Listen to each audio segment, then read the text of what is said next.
आज हम बात करेंगे बॉलीवुड के हैंडसम हंक ऋतिक रोशन और विवादों की क्वीन कंगना रनौत की। ऋतिक ने साल 2000 की हिट फिल्म कहो ना प्यार है से बॉलीवुड में धमाकेदार एंट्री की थी। इसके बाद ही ऋतिक रोशन ने अपनी बचपन की दोस्त संजय खान की लड़की सुजैन खान से शादी कर ली थी।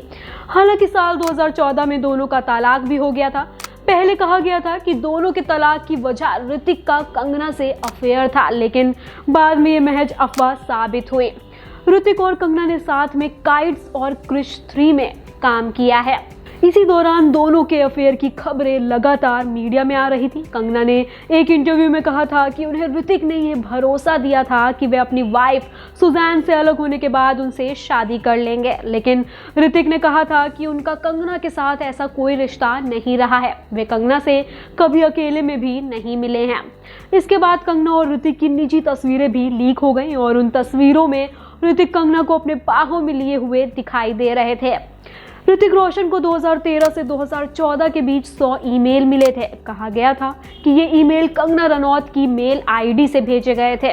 ऋतिक और कंगना के बीच का विवाद तब शुरू हुआ जब कंगना ने एक इंटरव्यू में ऋतिक को सिली एक्स कहकर पुकारा था। इसके बाद ऋतिक रोशन ने उन्हें लीगल नोटिस भेजा था। अब इसकी जांच क्राइम ब्रांच इंटेलिजेंस यूनिट ने भी की थी।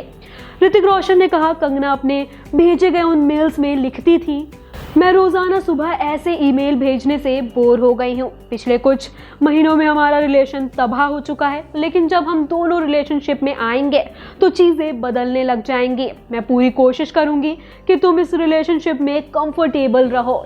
जब हम डेट करेंगे तो तुम मेल पढ़ना छोड़ दोगे। मैं हमारे रिलेशनशिप में पारदर्शिता चाहती हूँ।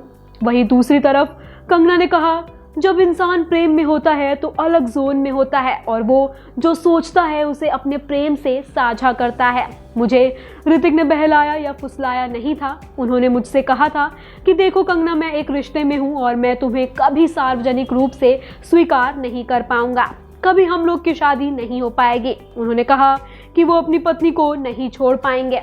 मैंने कहा कि आप फिर मुझे छोड़ दो। हम उसी कश्मकश में थे, तभी उनकी पत्नी ने उन्हें छोड़ दिया। तब वो बिल्कुल तिलमिला गए थे। इसके बाद उनकी सर्जरी हुई और तभी उन्होंने मुझसे शादी की बात की।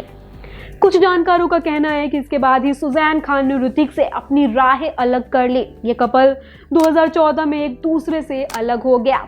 तलाक के बाद ऋतिक ने सुजैन को 380 करोड़ दिए थे। हालांकि अब भी दोनों साथ ही नजर आते रहते हैं। हालांकि कंगना का नाम केवल ऋतिक के साथ ही नहीं जुड़ा, बल्कि और बॉलीवुड के कई नामचीन इनके प्रेमी रहे हैं। कंगना रनौत जब बॉलीवुड में जगह पाने के लिए संघर्ष कर रही थी, तब आदित्य पंचोली से संबंध की बात सामने आई थी। इस संबंध का अंत भी बुरा हुआ था। कंगना ने आदित्य पंचोली के साथ खिलाफ पुलिस में शिकायत भी दर्ज कराई थी। फिर इसके बाद शेखर सुमन के बेटे अध्ययन सुमन के साथ भी कंगना के प्रेम संबंध की बात सामने आई और इस संबंध का अंत भी काफी बुरा हुआ और दोनों की निजी बातें भी सार्वजनिक हुई थी। तो ये थी विवादों से भरी कंगना की कहानी, जिसकी शुरुआत तो ऋतिक रोशन से हुई, लेकिन अंत कहाँ होगी ये तो कोई भी नहीं जानता।